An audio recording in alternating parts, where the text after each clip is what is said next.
Hello viewers and potential subscribers, you are watching Unknown Emerald, and in this video you're going to be learning how to forge infection maps. You're going to go from a level 1 crook to a level 50 boss in no time as long as you keep watching this video. We're going to go through all the basics as well as some advanced things when it comes to infection forging, so let's get to it. Before you even think about starting an infection map, the very first thing you need is a solid theme.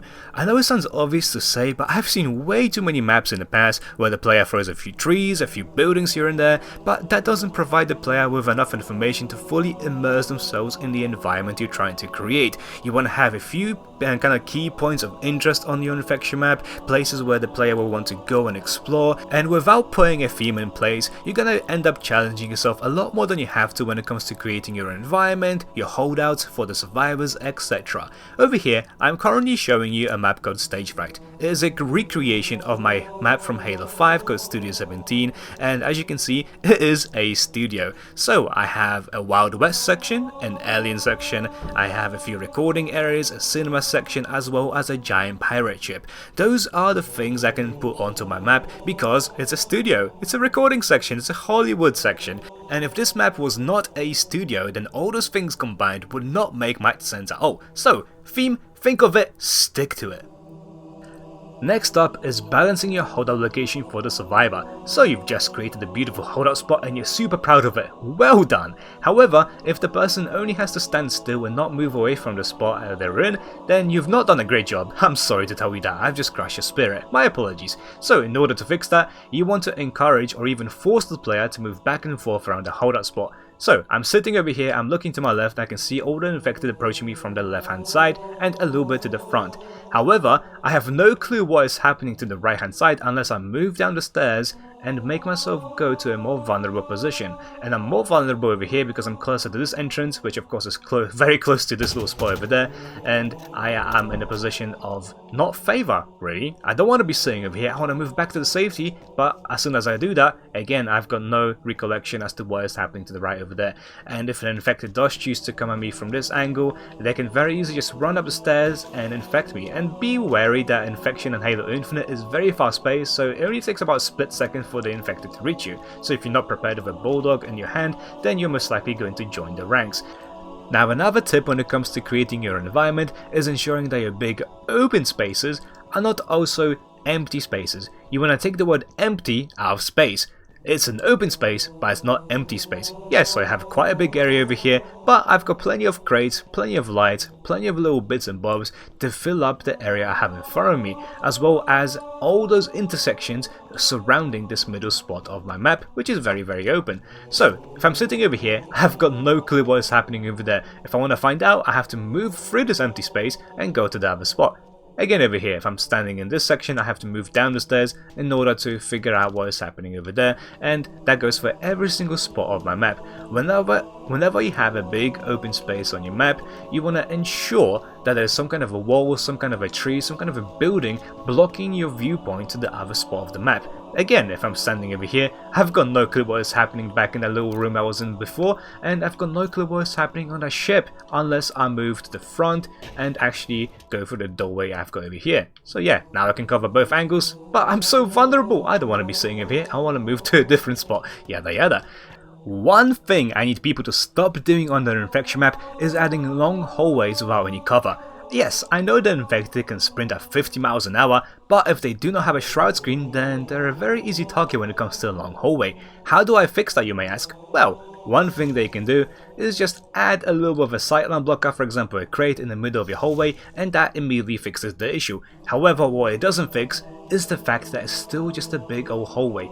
It's not very interesting, is it? How do you make it more interesting? Well, you add a little bit of a side room over here. It doesn't have to be a side room, it can be like a little, I don't know, like a little 2x1 area for some storages or something like that. You want to add something to create a little bit more of an interest in the area and make it a little bit more immersive. So if you are a survivor and you're walking around, you can see, oh, there's a weapon over here, I'm going to move up, I'm going to go ahead and pick up the weapon and make my way across to the other side. However, if it's just a big old hallway, then you just run through it, there's nothing to it, right? Adding areas like these adds the immersion aspect that you really need on your infection maps, and that goes the same for creating environments outside of the map. So yes, the environments on the inside are actually just as important as the ones on the outside. If you have an area that's kind of completely locked away, then it's a different story. However, even then, so for example over here I'm creating a sewer map, and even though it is a sewer map, I'm still going to be adding things that are going to be happening outside of the map. It is a work in progress, so obviously there's not much to it, it's still in the blockout stage.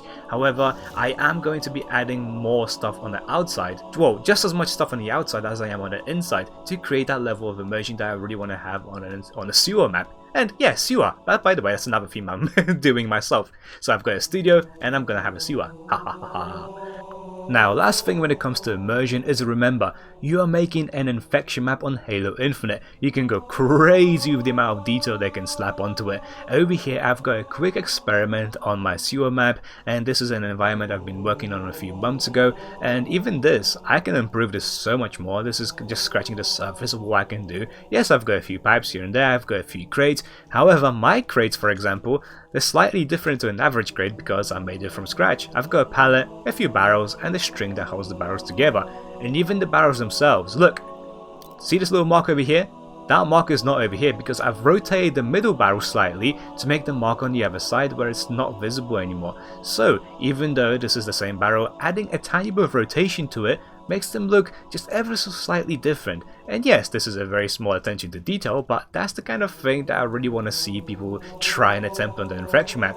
Do things that no other person can think of. That's what makes it unique, that's what makes it incredible, and that's what kind of makes me want to play infection maps, is because people come up with some stupid but wonderful ideas, and I love it. I love it so much. Over here, I've even got a little picture of Master Chief from Halo 3. You know, some cover art from the original OG Halo 3, man, because I love Halo 3. I love it so much. And over here, yeah, a little bit of an Easter egg. Not even an Easter egg, this is just kind of part of the map at the moment, and I'm still going to be adding more detail onto it as time moves on.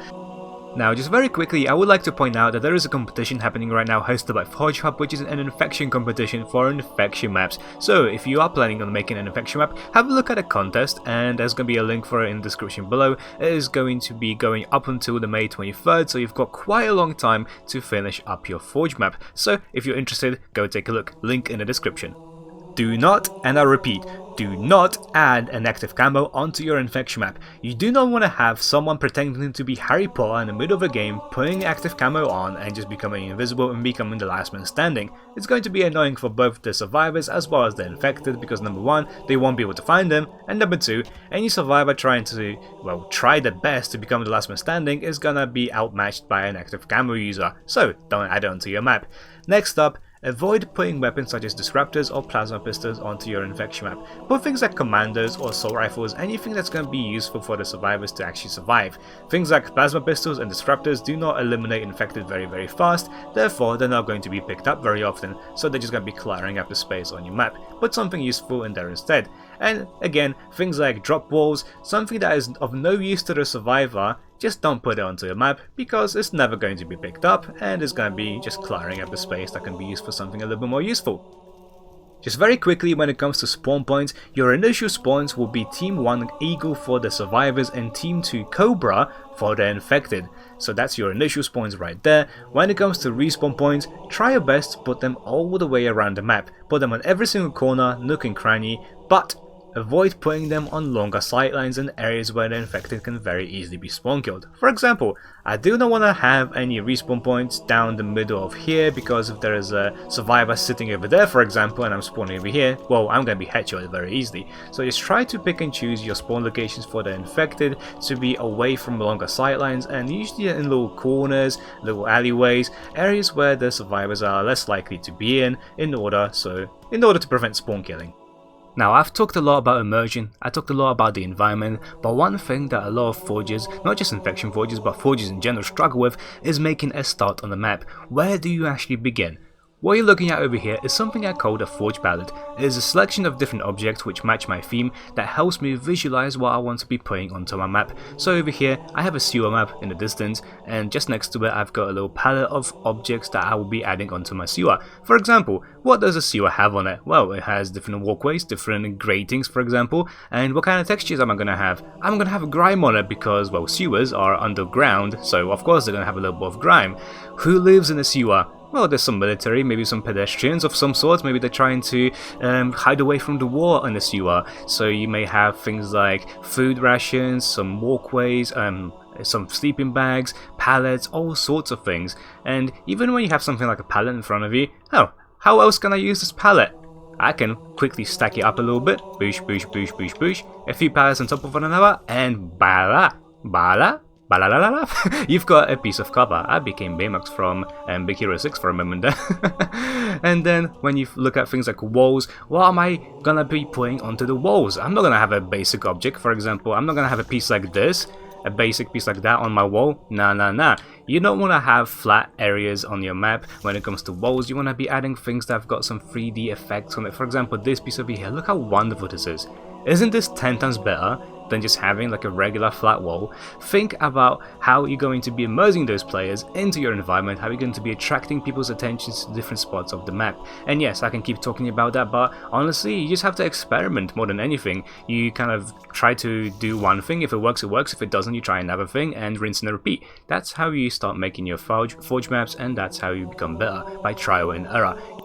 Now, last but most definitely not least, is try your best to make the map fun for both the human as well as the infected player. If you're only having fun as the survivor, then you're only going to be having fun 50% of the time, because 50% of the time you usually spend as the infected. So in order to do that is either by adding some extra corridors, alternative paths, giving infected options which humans usually would not use, and that can be done in all sorts of different ways. Either having an extra pipe that goes a little bit higher over the holdout spot, maybe a few extra bits of cover. Just adding a little bit of variety of options for the infected can go a long way for them to having a little bit more of a fun time. Because yeah, as an infected player, your job is pretty tedious, you have to infect everyone else, but that doesn't mean it cannot be fun at the same time. I personally really like to play as the infected a lot, even though the scoring system doesn't really give you that many points as the infected player, but I still enjoy it nevertheless. So this has been it for this video. So if this video came useful to you in any way, shape or form, please make sure to give the video a like, as it helps me out a lot and it helps the algorithm and helps others find this video. If you have any questions whatsoever when it comes to infection, please ask away. I've got years and years of experience when it comes to making infection maps throughout the Halos, throughout the history of Halo, so I should be able to answer any question you may have. So once again, if you did enjoy this video, make sure to give it a like, subscribe if you haven't already, and I'll see you guys next time. So see you.